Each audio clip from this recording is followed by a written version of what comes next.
opening your gift. All right, welcome to tonight's special board meeting of the Greater Clark County School Corporation. We welcome all of you. We have an exciting night. We get to hear from students, which is my favorite thing of all, so I'm looking forward to that. Renee, if you would please show all board members present. And then if everyone would please join us, we'll do the Pledge of Allegiance.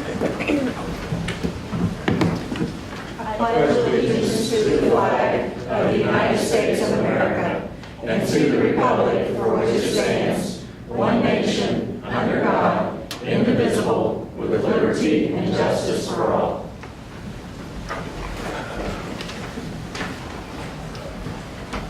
All right, board, I need approval of tonight's agenda, please. I support that. Thank you. Yeah. Thank you, Ms. Hutchinson. Thank you, Mr. Pavey. Any questions or comments about the agenda? All right, all in favor, please raise your right hand and say aye. Aye. Aye, thank you. We do not have any public comments on agenda items tonight, correct? Okay, so we'll move right into board planning, and I think we're going to hear from Todd Gibbons. We have an energy update. Yes, ma'am. Hello, I was doing the energy update for the year 2017. What I did to keep it a little bit organized, if you look at previous years, I just took the data from May to July pretty much. So basically our energy savings to date, this is over 11 years from when this program was implemented. So we've saved over around almost 8 million almost. And our cost avoidance, that would be like other factors where, weather, if we didn't turn like our HVAC out, lowering VFDs so we don't have like pumps running 100% all the time, stuff like that. So we avoided about 25% cost over 11 years. See, our energy savings for electrical use is about 25%, natural gas 25%, our water is 24.8%, sewage 10%, and propane is about 29%. Like I was saying before, the program savings has been about 8 million. Our expected energy costs, like if you didn't have me over in previous guests over the years, would have been around 31 million. So our actual costs were 23, so we've saved quite a bit. I'm proud that I've kept up to date. I'm trying to get every year almost all the schools on Energy Star status. That means that you have a 75% efficient rating. This year alone, 2017, so far I have 16 of the 20 buildings that have been qualified. So if you go on like the Energy Star website, I guarantee if you type in the zip codes, you're not going to find any other school district that has as many buildings as ours on a yearly basis that has that status, because it's I do a lot of data every year and have to send these off individually, then have to have other people come in and verify our savings for all these buildings. So it's a lot of work that I do year round for this type of stuff. Over the 11 years, we've received a lot of energy credits. We do the Power Share program with Duke Energy and also REMC. I messed up on that slide, but it's REMC also. So we saved about $140,000. Pretty much what they do, like they'll call me up on a summer day and I'll lower some settings like on our pumps, our HVAC equipment, and they'll put like an energy credit pretty much to our bill. So instead of some of the schools, like all 3 high schools, I might have to opt out on getting some rebates. So if I replace like lighting fixtures, I might get $400 back. In this case, I'm getting about, this year alone, I got about $31,000 just doing that. And that goes back in our general fund pretty much. And then mostly this year, this is just a slide that's showing that we've saved 353,000 MMBTUs of energy. That's how much greenhouse gas and carbon, how many trees we've saved, how many cars, et cetera, et cetera. I'll bore you to death on that stuff. The more interesting things, I know this is kind of small, but this shows our like before. This is basically our baseline cost, pretty much. Everything in the blue is if we didn't turn off lights, if the custodians didn't turn off lights in the days, if we didn't do like parking lot timers, photo cells, same thing with HVAC. If I didn't watch it closely on the controls, especially on our HVAC, we would be spending a lot more money. So basically the blue would be if you didn't have me, and the red is what we actually, what was the actual cost. And that goes, the blue is more factors. You have like, basically it's not going to be the same all the time because you always have winter, like, you know, like this week, for instance, is a good week where, you know, it's 50 degrees in December, which is, you know, abnormal pretty much. But this shows, the only one that we're down on this slide is probably Thomas Jefferson. You can barely see it, but I have it written down. Thomas Jefferson, and that's because that's the only building that doesn't have HVAC controls full-blown in that building. So that's really good that we're not above any of the blue lines on that pie chart. So you can go to that next one. The middle schools, same thing. We're not exceeding that expectations on the costs. And then Jeff High, you see, is our big one. That's about $700,000 a year on overall and everything. So we're about, you know, $600,000 mark. So it's really good. And this is our other buildings, like administration building. I haven't got an update on the Fetter Center, the auto auction building. We're out of Child Place. We were out of that after this past September. And then some of the other ones, the only other ones that we barely go at are these athletic buildings like the football stadiums, et cetera, because it's just the lights and everything are just so powerful and you have to have them on for games compared to the square footage. This is I love this one because I show it to, when I do some IASBO meetings, I'll show it to some other people that do energy, and they're always shocked with the age of the buildings.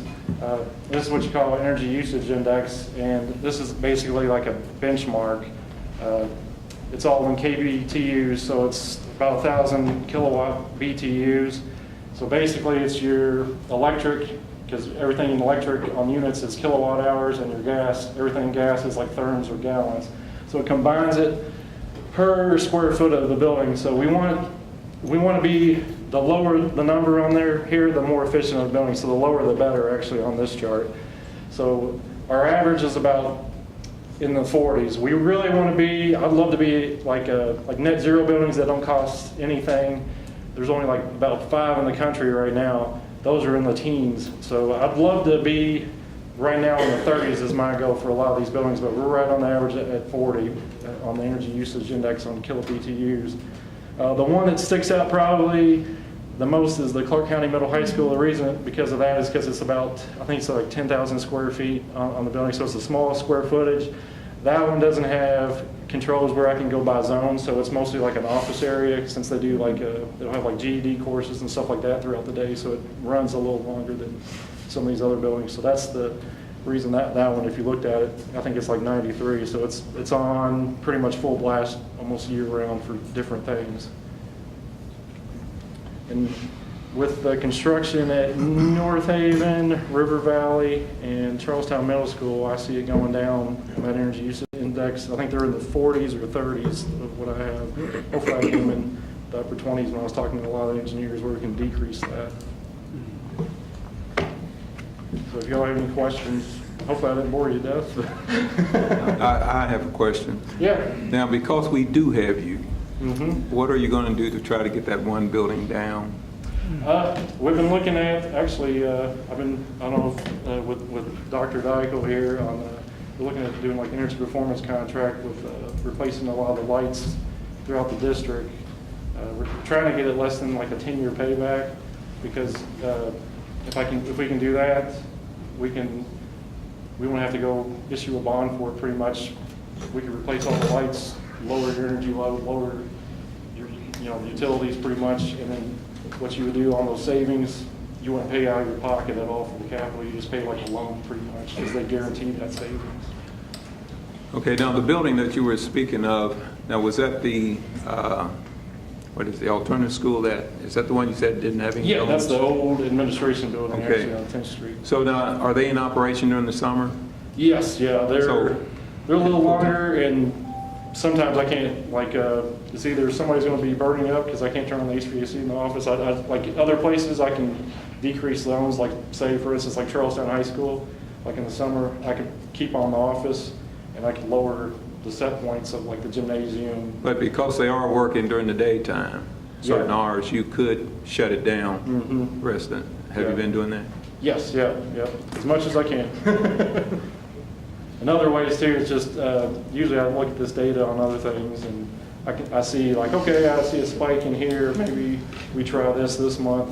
And I correlate that with Harshaw Train I work with a lot too, on a lot of things, because I'll do data trends where it's more complex on certain levels of systems. Like Jeff I, for instance, I'll look at the cooling towers and see, okay, this is not running deficient over here. We got to check out like either pump 1, 2, or 3 on this, for this cooling tower, et cetera. Okay, thank you. Yeah. Any other questions, board? I just make one comment.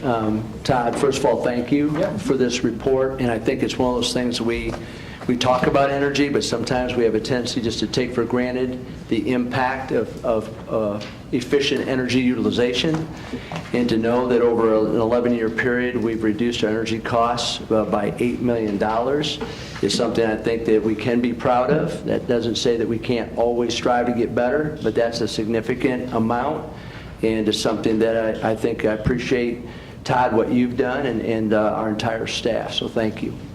Thanks. Thank you. All right, Dr. Malone, are you doing the district dashboard? All right. Board, one of the things that we've done in the past, and we've tweaked this document this year a little bit, is we wanted to make sure that we track what we think are the most important metrics in our school system. What gets measured gets done is the old adage. And so therefore, I have to give a lot of credit to Karen Spencer, who's on our staff. She's the person that really helps to track a lot of this data. This is a dashboard that reflects district level data, but we also have the similar dashboards for every single school in our district, and our principals and their staffs know that this is the data that they need to make sure that they're always paying attention to. So this reflects district data, and you can see it's tracked over a 3-year period with 2017-18 goal established. And in the salmon color, I'm going to call that salmon color, whether it is or it isn't, I'm going to call it that. But that is annual metrics that come through ISTEP. And you can see in that first section, you can see improvement in our passage rates over that 3-year period. Particularly in the language arts area. Also, you can see an improvement in math. Growth has been an incredible improvement in the past year especially. The state puts a great emphasis on growth of our students, and our staff has done a tremendous job. And so you can see that those numbers are very high. Anything over 100 is what you're striving for in the growth area. So we're pretty proud of that. The percentage of students passing IRE, that's that 3rd grade test, is 92%, which is a number that we'd like to get even higher, but we're pretty proud of that as well. In terms of actual accountability grade, board, you might remember we were a C district for about 4 straight years from the time they started tracking accountability letter grades, and the last 2 years we've gone to a B level as a district, which we're very, very proud of. 15-16, we were a low B. In 16-17, we were a high B. So we're striving for that A goal as a district, and we're going to do everything in our power to get there. We also track standardized test scores, and when you get down to ACT, you can see the senior class and junior class. I think this is really important, board. Our foundation pays for every junior to take the ACT. So when you look at these scores, they're below the state average of 22, but we pay for, and every junior can take the ACT test. And so we have more work to do in that area, but I think it's a positive that we are giving every junior that opportunity. Our work keys is a National Career Ready certificate, and you can see improvement from 15-16 to 16-17. That is a national credential that students can take with them that credentials them in reading, math, and locating information, which is the ability to read charts and graphs and understand that kind of information. So we've made an improvement from, I think, 77 to maybe 81 or 82% there in the number of seniors. We pay for every senior to take that test. When I say we, that is our educational foundation pays for that. So we're very, very lucky. You can see we've had over 1,000 AP tests taken by our students, and the passage rate, which is a 3 or higher, increased from 15-16 to 16-17. Graduation rate stays steady. We're at about 94%. Our post-secondary acceptance is 98, which we're very proud of. We track that with our counselors, tracking every student through high school, and they have to make sure they document where students are accepted, 4-year school, 2-year military, apprenticeship, directly into the workforce. So that's tracked and documented. We're very pleased with what's happening there. Academic honors diplomas, I feel that that's an area we could strengthen, but if you also look at the technical honors and those students who earn both, that percentage is okay for us. I think we could strive to get even better in that area.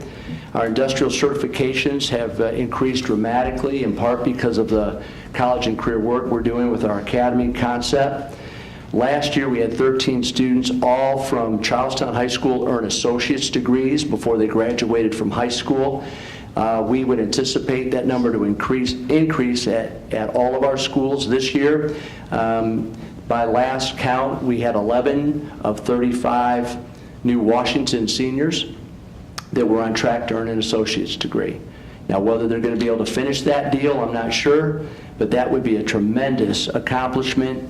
And if you think about, we're talking an associate's degree, 2 years of college before they graduate from high school. So our goal is to get that one day, hopefully well over 50 students. We've just been doing it for a few years. We've got a great staff that's dedicated to it. You can look at the total dual credits earned by students in our district, almost 8,400. Multiply that by whatever $300 a credit hour. That's how much money our families are saving in terms of college credits. So I feel that we've done a good job for our families there. Work ethic certificates through the state, we had a bit of a drop this past year. We realized that we did not maybe monitor that as closely as we should, especially in community service. That's one of the criteria. Some of our seniors maybe waited a little bit longer to do their community service. That was a 6-hour criteria, and that we faltered, went down a little bit in that area. So we've adjusted our practices. We have almost 100 students doing internships in our community. Many of those are paid internships directly connected to career options. We've had 42 teachers do externships with our companies in the region. They go out for a week, 40 hours. They work in a company. They're paid a $500 stipend. The monies are paid for by our community, by different organizations and business partners, and they can bring what they've learned from that workplace back into their classroom, and it's been very positively received by our teachers. We have 400 formalized business partnerships, which is an incredible number, and something that we've got a great staff that's been out recruiting to make that happen. In the blue area, you can see the pride scores. We give every student a pride score in every class, every quarter. We've been averaging about a 1.5 out of 2, 2 being exceeds and 1 being meets. Look at the percentage of kids with no behavioral referrals, from 14-15, 66%, to 74, to 76. If you go down another line, you can see the number of referrals total in our district, behavioral referrals going from almost 10,100 in 14-15 to under 7,500 in 16-17. Our PRIDE program is, our staff is making a tremendous commitment to it, and we're teaching those strong character skills of persistence, respectfulness, initiative, dependability, efficiency. We teach it starting in preschool. It stays consistent throughout every school, in every grade level, and I'm telling you, it's become a model in the state of Indiana. And it's interesting that as our behavioral referrals have decreased, our overall academic achievement has increased, which should not be surprising. That's what should happen. You can see the CQAs, those are the common quarterlies that we give at the end of every grading period. It's common across the district, so we can see how well our students are mastering information in English, math, and writing. And so you can get a feel for where we are there. Our STAR scores, we give a reading assessment and math to every student in our district 3 times a year. And you can see where we're there, where we need to make some more inroads and more progress in our STAR reading, but there's a big emphasis being placed on that. You can see down in the, I guess I'll call it the yellow area, our finance area. Our current cash balance in the general fund is about $89,000. Board, it should be by the end of a given year closer to I would say at least a $4 million figure. So that is something where we, as you know, are doing a lot of work to make sure that in the long run we can be a little bit stronger with that cash balance. Our rainy day fund is at $5 million. That was our goal. So we do have money in reserves if absolutely needed, but we'd also like to have, as I said, $4 million at least in that general fund. We have partnerships with different TIF districts. The only one in place right now actively is Clarksville. We get about $160,000 a year from their redevelopment commission. We also have an agreement with Jeffersonville City on a new TIF district that runs predominantly along 62 that we think could bring in hundreds of thousands of dollars eventually. Our transportation cash balance is about $59,000, which is acceptable at this point. I think as you work down through, you can see that dollars bonded for facilities, you can see that we've bonded in 16-17 for $29 million worth of bonds for facilities this year. Board, you know that we've been trying to do a lot of work. 22 million of that are the 3 open concept buildings of North Haven, Charlestown, Middle River Valley. So we are doing the best we can to upgrade our facilities when we have the ability to do so. Enrollment is 10,438. We're down slightly from last year. We have Jeffersonville Housing Authority in Jeffersonville is only at 78% capacity. They have a waiting list of 500 families. That is something I know the City of Jeff, the Housing Authority, is working on. We also have the impact up in Pleasant Ridge and Charlestown as there's a transition. In that addition, we have 260 homes. Half of them are vacated. We had about 260 students in those homes last year. And so what's happening now is our enrollment has grown since September 15th. Houses are being built, families are starting to move in, so I'm hoping that we'll keep moving and increasing enrollment over time. Free reduced lunch status is about almost 58%. We don't have the special ed or English language numbers at this point. Ethnicity continues to increase. We have at least 35 different languages spoken in our district, which is tremendous. So we have kids of different skin colors, we have kids with different countries speaking different languages, we have kids from all different socioeconomic levels. Our diversity is our strength of our school system, and we're knocking it out of the park in a lot of academic areas. Just very proud of that, proud of our staff. You can see some of the website visits and the app downloads and the Facebook followers, because we are trying to be as proactive as we can communicating through these different media to try to get the positive information out to our community. So this is sort of a mid-year dashboard report. I'll come back again at the end of the year, but this is the information that we believe is critical and vital and we need to keep you informed of. And I'd be happy to answer any questions if you have them. Do I understand that as we look at all these scores and data and compare it to the state level, our ACT numbers seems that they're going to be lower because all of our students take the ACT. Right. In another school corporation, it might be just a certain percentage of the upper level kids take it. So that's kind of a skewed number, but That's why I said, I'm proud of the fact that we can offer the ACT at no cost to families. Yes. And I think if all students can take it to get a feel for am I academically ready to go to college Right. that junior year? You may have some students that will take it that maybe didn't have it in their mind that they could, and that turns them around and gets them thinking about that as a next step. But it does, when you're tracking the data and comparing to the state, we have almost 100% of our juniors taking the ACT, where most high schools might have, the top quarter or 33% taking the ACT. So, but that doesn't mean we can't work to get better. No.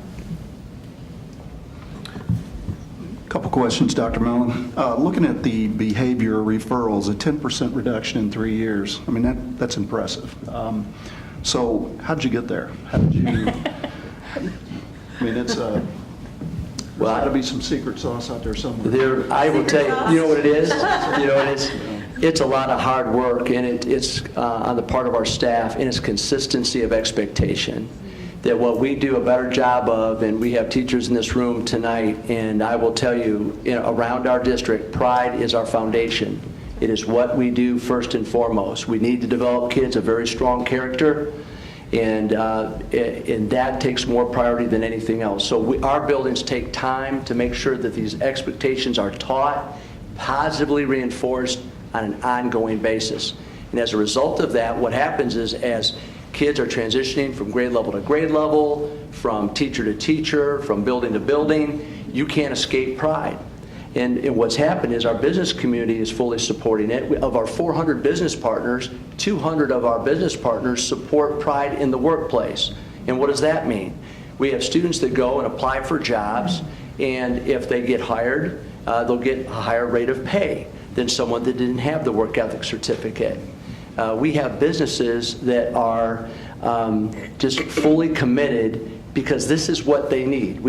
They need employees who will show up consistently, be able to be responsible, dependable, work well with others. These are important skills that if our kids possess these skills, no matter what they choose to do beyond high school, they will be successful.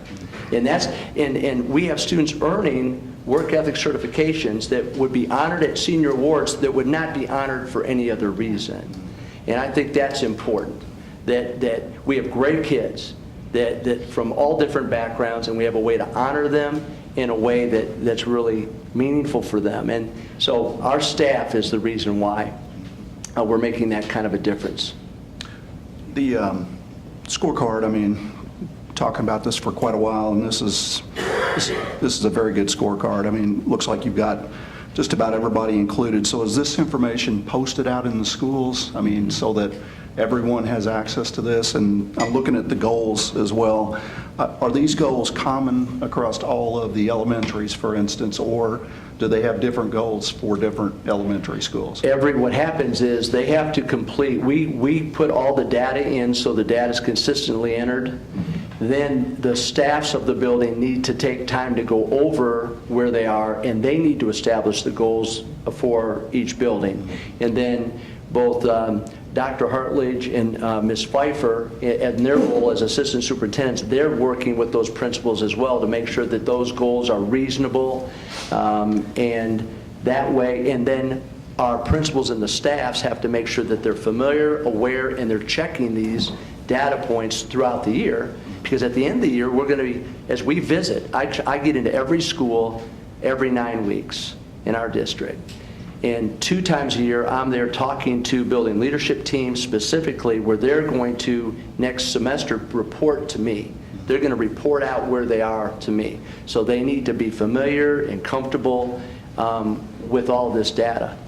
And I think that they're already doing a great job, and if they keep it on the forefront, our kids are going to be in great shape. Okay. So you have this down at the elementary and middle level as well, so you know how each school is. Every school, we actually have a tab for every school that will have each school's data on it. Okay. All right. Thank you. Thank you. Other questions, board, or comments? All right, thank you, Dr. Mellon. Thank you. All right, April, we have some policy review. Just an update, board. I wanted to let you know that our most recent updates are coming up for first reading in January. I've met with our Neola representative, I met with cabinet members. Dr. Clayton and I have those revisions ready to hand to you today, as I did before, and I know he'll reach out to me, and I invite you to give me a call to discuss any questions that you might have. And they're also shared with our school teachers representatives as well, association. So back in January for first reading. Okay. All right, thank you. Thank you. All right, Dr. Dykle, you doing a budget report for us?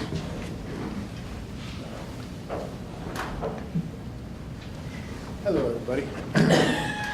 In the general fund, Renee, keep it up on the revenue first. Go up on the revenue side. Yeah. I just wanted to bring your attention, we ended up getting $628,523 from the federal government for our impact aid, which I didn't anticipate it. We didn't get it last year. We're no longer entitled to it because of River Ridge. All the property has been transferred over to River Ridge from the federal government. And when I talked to the impact aid folks in Washington, D.C., they said there's a law that says once you've completed everything, you'll get one more payment and it'll be at 90%, which we didn't know. I needed the money, which helped. So anyway, our revenue for November was $6,154,000. You can see our expenditures were $5.2 million. Our ending cash balance was $2,657,690. But that's inflated because next month in December, we have to pay back our tax anticipation award of $3 million. So you can see for December, I was projecting $214,000. What I was worried about was, were we going to have enough money for payroll? So I started slowing down invoices to Duke Energy and REMC and all the other places. Now that we're into the end of December, we've met payroll. Now I'm starting to pay some of the invoices. So you can see the 214 is down to 89. It might drop even lower by the time we finalize December. So just wanted to let you know. In debt service, we didn't have any activity in the month of November because we just do those twice a month, or twice a year, I mean. You'll see in December we'll have a lot of activity. Well, in the pension, we had $4,167 in revenue, and that was the local option income tax, so we're projecting about $7,000 as a cash balance. Capital projects. No revenue has come in because it's basically all property, bank, excise, CVET, financial institutions tax.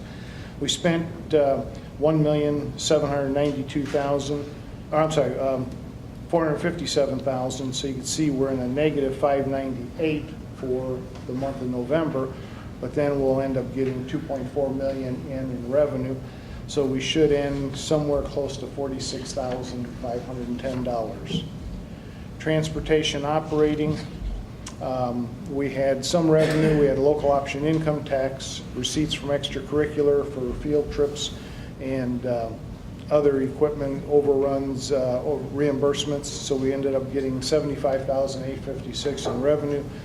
We spent $466,000 for the month, so we have a positive cash balance of $268,000. In December, I was showing $506, but we're going to pay a bunch of bills, so that will be closer to the $59,000. In the bus replacement fund, no revenue for the month of November. We spent $51,145. Cash balance is $293. The $418 that I'm showing for December will come down also because of some other things that we're going to pay. And the rainy day fund, no income. We spent $359.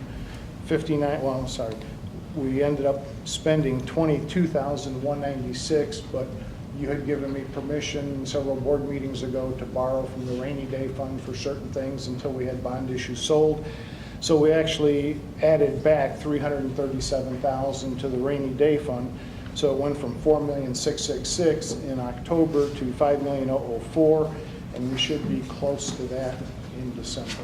So if you have any questions, I'll be more than happy to try and answer them.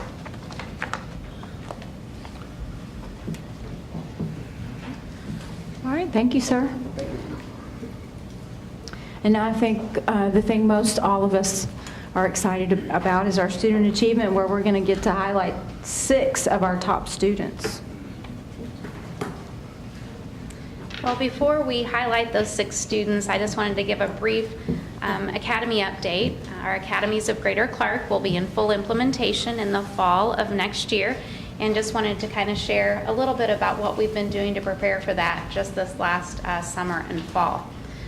We've been working in 3 basic areas. One is structure, and that is the second strand of the Forward Next Generation Learning Model, which is to transform the secondary learning experience. So that's one area we've been working in. Secondly is communicating to our stakeholders, which would be our parents, our students, and our staff, about what that's going to look like. And third is the professional development area, to make sure that we are all ready for that to take place in August. So first of all, those structure areas that we've been working in. First and foremost, we started with our 4 academies and the 16 pathways that we have an opportunity to be able to offer at each of our high schools, and worked really hard with the principals and those people that would be an integral part of that back at the buildings to decide exactly which pathways we could offer under each academy with our current staffing structure in year 1 of implementation. So that was kind of our first piece. Secondly, we've been working on the master schedules to make sure that we, again, look at those staffing licensures and things to decide what is going to be able to be offered at each of those buildings. And we are very excited to say that not only will all academies be offered at each of the high schools, but also most all of the 16 pathways will be able to be offered. In addition to that, we've been working with our post-secondary partners here in the area, and also Prosser, because not only will we be offering things in-house, but also being able to have some things offered off-campus at both Prosser, Ivy Tech, and other institutions here in our area. So we've been working on those partnerships this fall too. In the communication area, we have been very, very fortunate to have department chairs from Ivy Tech join us as we spent the last week of November visiting our students in the schools at all 3 high schools, spending 1 day at each high school talking about each academy, what pathways, and then specifically what careers would be offered. Administrators, counselors, and like I said, department chairs from Ivy Tech joined us to do that. After those 4 days, we asked the students if they would please pick their top 2 choices or 1 choice, and have their parent attend a parent meeting the first week of December. And during that time, the parents were able to come in and do a 45-minute session on 1 particular academy, or stay for 1, take a quick break, and then attend a second one of their choice to hear about a second academy. In the spring, then, our counselors will be meeting with each student individually to decide what might be their career interest that they will start to enter into in the fall of next year. So those particular communications pieces for our students and also our parents have been happening. Next, Dr. Mellon and I have been touring each of the high schools to be able to talk to the staff, just telling them a little bit more about our updates and answer any questions that they might have about the transition. We will, in January, be visiting our middle schools to do the same exact thing so that they understand not just what is happening at the high schools with the academies of Greater Clark, but how that might impact them at the middle school level. And then moving forward, we'll be touring the elementaries to do the same thing. So that's a little bit about communication that's been going on. And then last but not least is just our professional development areas. First of all, we've been continuing to offer project-based learning and highly effective teaming training, which are 2 really important components of the academy model, and working to have 100% of our secondary, which would be middle and high school teachers, trained in those areas before the fall. And then in addition to that, we've been working on having all of our high school administrators and counselors trained in just transforming from a more traditional administrative structure to that of an academy model administrative structure. So we've been working on that. And the academy coaches, which used to be called our college and career readiness coaches, will be transforming a title and be called academy coaches moving forward, working to make sure that they're trained on their transition too, and what that will look like. And the last particular piece of professional development is applied to the students that are here to speak with us tonight. They have been chosen from each of the high schools to be our first student ambassadors of the academies of Greater Clark, and they are with us this evening. So if you will please, would you guys please come forward? I know some of you have speaking parts, but we want to make sure we have everyone up here. These students have been really active in a few things lately. First of all, they attended our steering committee meeting that was held the first week of December. Secondly, they've been involved in a brand promise that you will be hearing tonight that they are charging us with as a district to make sure that we fulfill for them with our academies of Greater Clark. And then last but not least, they attended a student ambassador training in Nashville to learn exactly how to fulfill their role for us, which will be making sure that they are the voice of the academies of Greater Clark from a student perspective, and then also hosting any visitors that would come to our district to be able to tour any of our schools. So this evening, I'm going to go ahead and turn things over to them. There's a few speakers here. I'm not sure, Chase, Anna, Amanda, which one's going first? Chase is going first? All right. Chase? Thank you, Ms. Pfeiffer and the board and Dr. Mellon. I'm Chase Ray. I'm a sophomore at Charlestown High School, and at this moment, GCCS is collaborating with DK Brand Strategies to cultivate a 3 to 5 year plan dealing with communications and also marketing tactics for the academies of Greater Clark. DK Brand Strategies, and specifically Pam Daly, also known as Aunt Pam, has earned a very credited reputation for leading and helping create brand strategies. She has helped actualize the amazing prosperous plans that were developed down in Nashville at McGavick High School. She has also worked very closely with Ford NGL Network, consisting of businesses and schools. Our branding team just hosted our second team meeting where we created our rough draft for our brand promise. At this meeting, teachers, administrators, business partners, and students were invited to attend and collaborate. This meeting was a student-led convocation, reason being that a branding statement needs to be written in a student's perspective. Specifically, a branding statement is an internal statement of external purpose. Its function is to be a code of conduct for every large decision made. It represents the expectation the students have for the teachers in the school system in providing their education. Everyone split off into 3 different groups and decided what words they liked. Then myself and 7 other students conversed over the statements, what words we thought were adequate enough to be included in the branding statement. Only students constructed the final draft. A branding statement consists of 2 different words, functional and emotional words. After weeding out and deciding on our key words, we created roughly a paragraph-long branding statement. At this time, I'm going to ask that everyone to close their eyes while I read the newly developed GCCS branding statement.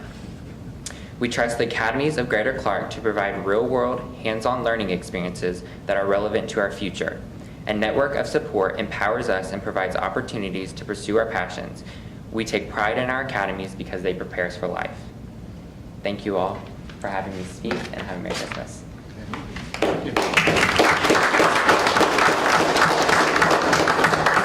Hello, I'm Anna, and I'm going to speak about some of the training the other students and I got on the McGavick trip.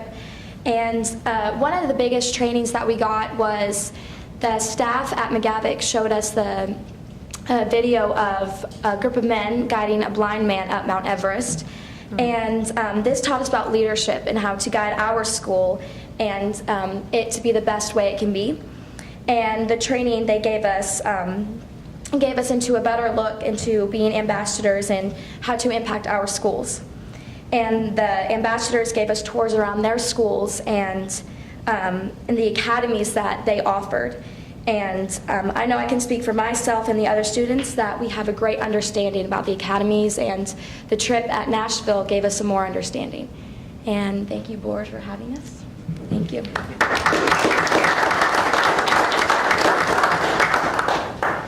Good evening, board. I'm Amanda Andes, and I'm a junior at New Washington High School. I want to thank Dr. Mellon, the steering committee, and community leaders for making this meeting possible. I know that the Academies of Greater Clark is a step in a direction that we have never before taken. However, I know that with willpower and a vision, we will reach our destination with the help of our fellow colleagues. A few weeks ago, I traveled to Nashville to examine the academies where they were fully functioning. I did not just see machines or equipment. Instead, I saw a team working together, working towards the same goal, the future. And that is my goal with these schools, to get wall-to-wall and shoulder-to-shoulder support in all areas throughout the system. But we cannot do this alone. We will need community support to help embrace the problem solving and move with us towards the next step.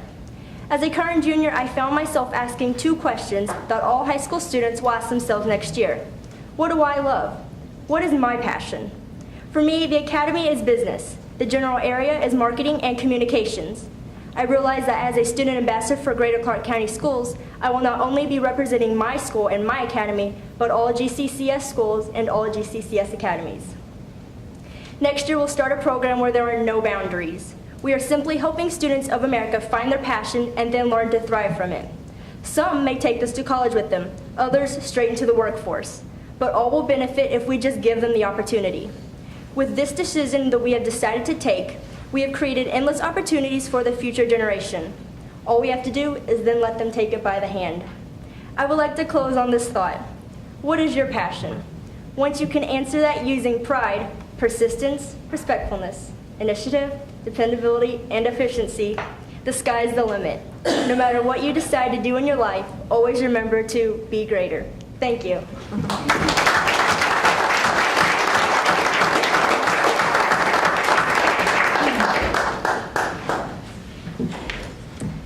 Well, I'm sure you'll agree that the students were able to speak to that much better than I was. They have just done a phenomenal job stepping up, and it's hard to believe that they just received their training, just a little over a month ago, and have just been at this a short time. But they're going to be amazing as we head into next year, leading us as student leaders of the academies of Greater Clark. So at this time, I would like to thank them for their fabulous presentations this evening and present them with the District's Pride Award for being our first ever student ambassadors of the Academies of Greater Clark. With your training, you'll be instrumental in the vision and strategy to embrace systemic change within our district. So please, from Charlestown High School, Chase and Karsten, Chase Ray and Karsten Watson.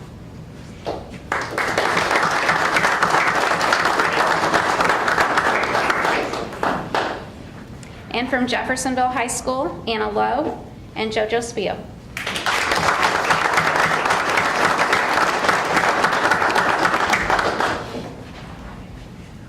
From New Washington High School, Amanda Andes and Allie Kleensmith.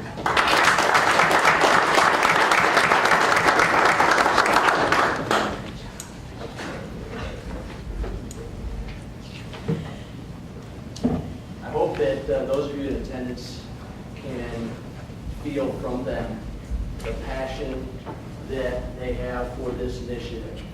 The Academies of Greater Clark is not about the adults, it's about our students. That's why the Student Ambassador Program is vital. The fact that they have already internalized so much of what we're trying to get accomplished is very powerful. It's something that we need them to help us convey to the rest of our students, because first and foremost, everything we do with the Academies of Greater Clark has to be with students first in mind. And we need to hear their voice, and we need to respect their voice. Ultimately, you heard that it's all about what can we do to make sure that they maximize their success so they can achieve all their goals that they have in their life. And this Pride Award is not something that we give lightly. This Pride Award, it may be small in stature, but it is something that we have said to everyone in our community who earns it. It's a very special token of our appreciation for what you bring to the table as students, first and foremost, representing yourselves, representing your families, representing your schools, and representing Greater Clark. Parents of these young people, could you just please stand also and be recognized, if you don't mind? Let's thank our parents.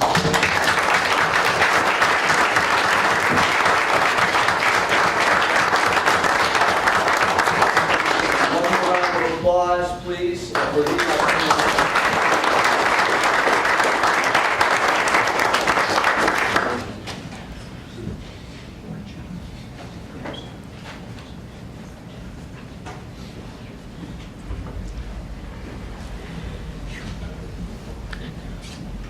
Very impressive group of young folks there.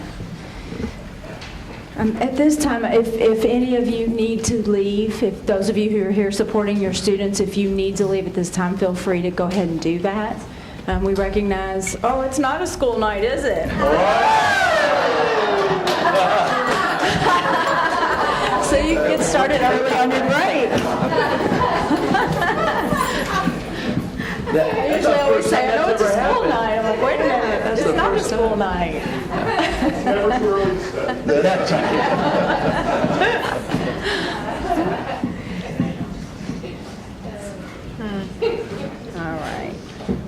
Thank you for that update.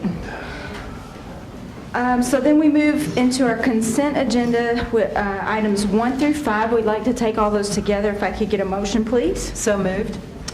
And if I could get a second. Second. Thank you, Teresa. Teresa and Teresa. All right. Any comments or questions? All right. All in favor of approving consent agenda items 1 through 5, please raise your right hand and say aye. Aye. Aye. Thank you. Next, we have gifts to buildings. Mrs. Kraft. Yes, we do.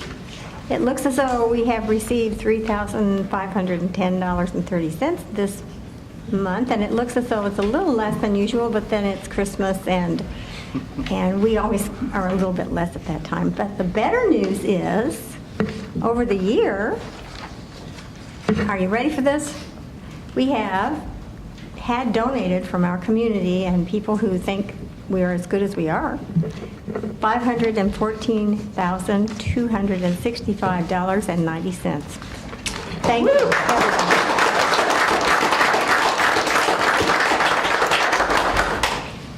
And I would like to make a motion that we gladly accept the gifts to buildings. Thank you, Mrs. Kraft. Is there a second? A second. Thank you, Katie. Questions or comments? Great job. All right. All in favor, please raise your right hand and say aye. Aye. Thank you. All right, folks, with that, we'll move right into our action items. We do have a bid award for a tax anticipation warrant. Yes. At the November 7th, 2017 board meeting, permission was given to advertise for the following tax anticipation warrants. General Fund, $3.5 million. Capital Projects, $2,840,000. Transportation Operating, $1,995,000. Bus Replacement Fund, $420,000. This money will be borrowed through what are called tax anticipation warrants. We're pledging our taxes that we'll receive in December to pay these back. Greater Clark took bids on these loans. The timeline from Thomas Peterson, our attorney for our bonds and tax anticipation warrants, was November 7th, the school board adopts a warrant resolution. November 21st and 28th, we advertised in our local newspapers. December 12th, we received bids. December 19th, the school board hopefully awards the warrants, and then we'll receive the money on January 2nd. We had 4 bidders. Bless you. We opened the bids December 12th at 10 o'clock. We had 4 bidders. Based on the interest calculation, the lowest bidder is Hutchinson, Shockey, and Early at their low bid of 2.25%. Or for us to borrow this $8.7 million is going to cost us $188,729.02. Now, we have sent, if you notice the bid, we have Hutchinson's, Shockey, and Early, Centier Bank, Oppenheimer, and Hilliard. There's no local banks in there. We sent the information to every local bank, and I was disappointed to see that we didn't have any local banks bidding. Yeah. So I have them on my list. I keep sending it to them every year, but they're just not interested. So with that, the superintendent recommends the approval of the tax anticipation warrants for the general fund, capital projects fund, transportation operating fund, and the bus replacement fund in the amount of $8,755,000 to Hutchinson, Shockey, and Early. All right, is there a motion? So moved. Thank you, Mr. Second. Pavey. Second. Thank you, Dr. Clayton. Any questions or comments, board? That's no relation to me. All of my family's in England, so just, I'm not that Hutchinson. Good rate. Show us as a bank, but It just very went- good rate. It just went up. This year, the feds increased the rate 1/4 point 3 times. So it's a little higher than what we had last year. Well, it's still good. Yeah. Any other? All right, all in favor, please raise your right hand and say aye. Aye. Thank you. Thank you, sir. Next, we have our resolution and interlocal agreement with the Commissioners of Clark County for salt and brine, and Yes, this is Board. what we do every year. What we do every year, that's right, Board. We do this every Brine year. and salt. This is just to make sure that we have 100 tons of salt at our disposal as we need it heading into the winter months. Currently, we have 66 tons. Therefore, we need 34 tons of salt at a rate of $82 per ton for a total cost of $2,788. This interlocal also helps us with the county. They help us to brine the parking lots up in Charlestown and in New Washington, and this has been reviewed and helped us to prepare it by April Geltmaker. So at this time, the superintendent would recommend approval of the resolution and interlocal agreement with the commissioners of Clark County for the purchase of salt and brine. Thank you, Dr. Hare. So moved. Thank you, Teresa. Second. Thank you, Mrs. Kraft. Questions or comments? All in favor, raise your right hand, say aye. Aye. Thank you. Last on our action items, we have a construction contract, actually 2 construction contracts, one for Charlestown Middle and one for River Valley Middle. Yeah, and again, Board, this is pretty straightforward. On November the 21st, you awarded bids for the renovation projects at Charlestown Middle and River Valley Middle Schools to Shireman Construction. These are the standard forms. These are the actual agreements, the actual contracts between the owners and the architects. They've been reviewed by our staff attorney, April Geltmaker, and therefore the superintendent would recommend approval of the construction contracts with Shireman Construction for the renovation projects at Charlestown Middle and River Valley Middle. And we were there to kick that off today, and thank you for going with us. It was an exciting time. So this is just the actual formal contracts. All right, thank you. Is there a motion? So moved. Thank you, Dr. Clayton. Is there a second? Thank you, Teresa Zolman. Questions or comments? I don't look really good in a hard hat. None of us do. You really look good, and you look especially good carrying the sledgehammer. I think she's a little taller, though. I think it weighed more than she did. Any other? It was a pleasure being able to attend, so thank you all for arranging for us to be able to do that. Those schools have stood the test of time for 38 years, but now it's time our community and our staff and our students get the safety and less distractions that they definitely deserve. So it was a pleasure. With that, all in favor, please raise your hand, say aye. Aye. Aye. Thank you. All right, we do not have any discussion items, correct?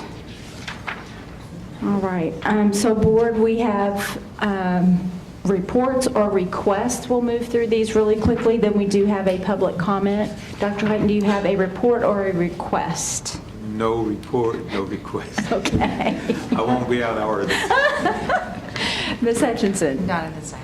Ms. Zolman? Mrs. Kraft? Thank you, no. All right, Mr. Baby? No, ma'am. Ms.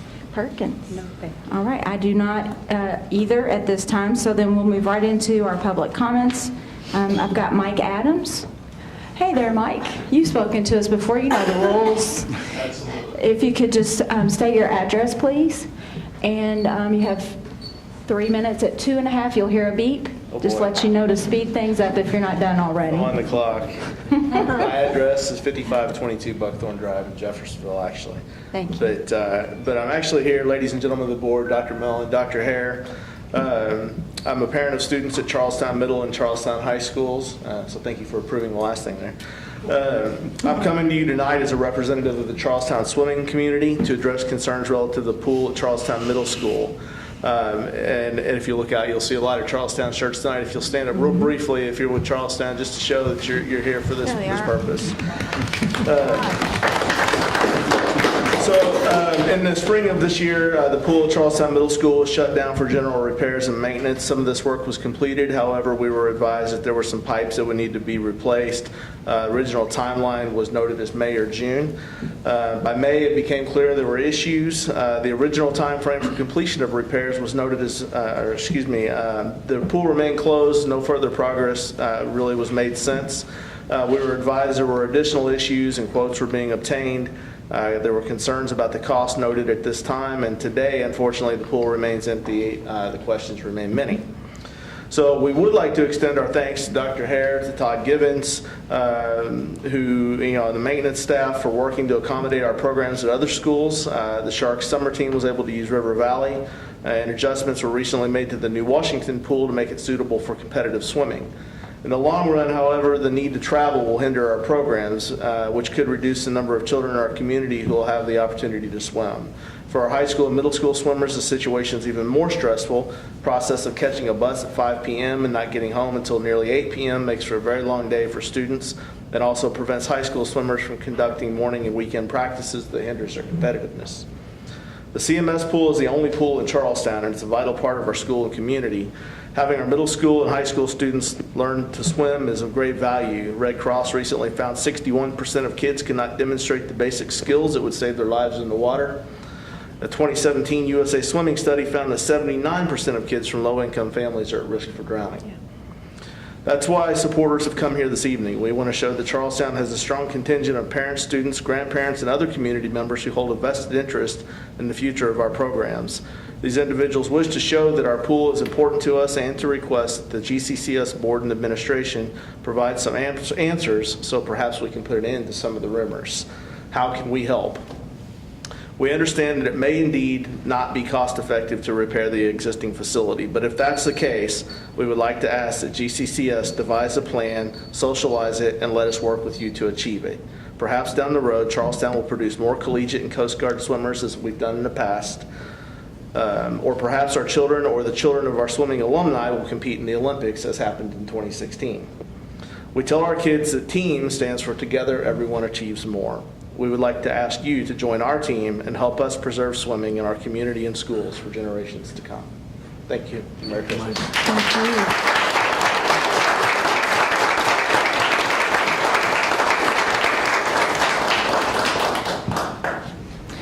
you. All right, with that, we move into board comments. Dr. Clayton.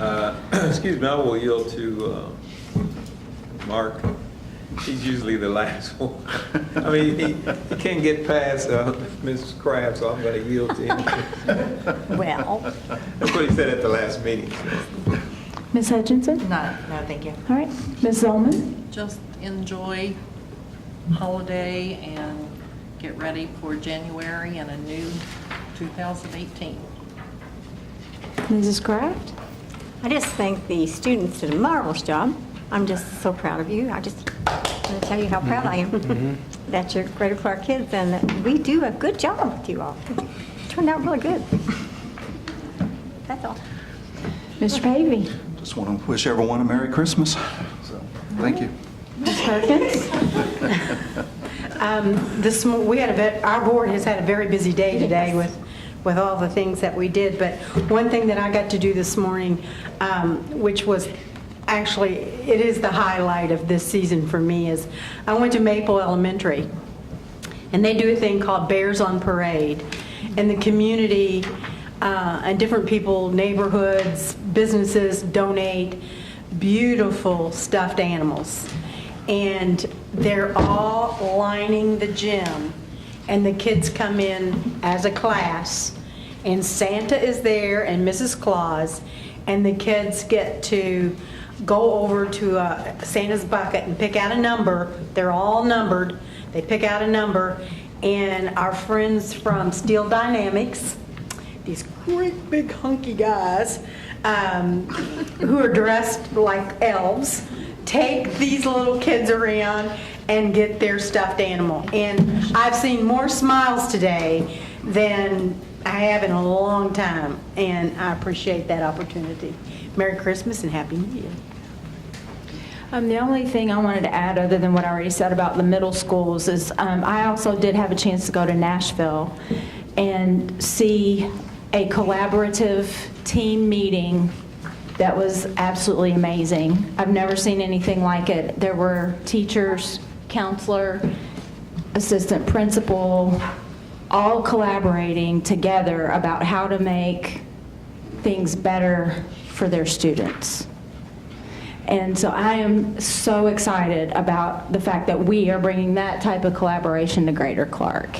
And I also think with the renovations we're doing at the middle schools, what a perfect time to implement those academies. You know, we can actually build around the need as far as the structure. So I'm really excited about being able to provide that opportunity to our students. I think we're going to go from a high B to an A pretty quick. And that's an honor. So Merry Christmas to everyone. Thank you everyone for being here. Everyone who cares about your kids and your community. We appreciate you. We wish you a Merry Christmas and a Happy New Year. Dr. Mellon? I would just want to say that our staff, I'm very proud of our staff throughout our school corporation, not just for all of the data pieces and all that we put up, or the great job that they're doing to help to produce the students that you heard from tonight, but there's a lot that goes on behind the scenes with a lot of our staff members helping families throughout our community who are less fortunate. And I'm able to see that firsthand in many of our buildings, not just the Bears on Parade at Maple. It happens in all of our schools throughout. And here in our own building, Renee Markowski, who sits to my left, she helped to coordinate an Angel Tree type of program where 81 different students were provided a better Christmas in their families just from the staff members here at the central office. And so I'm always humbled at this time of year because I look in the mirror and realize that no matter how tough life sometimes seems to be, that we have a lot of individuals in our community that are in far less shape than we are. And so this time of year, it's please enjoy your families and please have a great time with friends, and just do everything in your power to help others around you as much as you possibly can. And thank you for everything that you do as a board, and I appreciate that very much. Dr. Clay, you got one more chance if you want it. Thank you. I thought you was going to miss me. First of all, I want to thank the parents for showing up this evening and the swim team. I know that Dr. Mellon and Dr. Hare will look into the situation. I was fortunate last year to watch the state meet and see the student at Jeff High School. I was cheering, but I mean, they were swimming pretty hard. But I do know that if we put the same energies in everything that we do, kids are going to be successful. I would like to see one day, I think it's been 30 years, Carmel has won the state swimming meets. But there are other kids, and I know that they're getting scholarships, so we don't want to not deny anyone from Charlestown or Jeff High School or New Washington from being able to get a scholarship, get a competition. Again, Merry Christmas, Happy New Year. Well, hopefully we'll see you next year. And with that, sir, would you like to make the motion to adjourn? So moved. And do I have a second? I second. All in favor? Aye. Aye. Good night.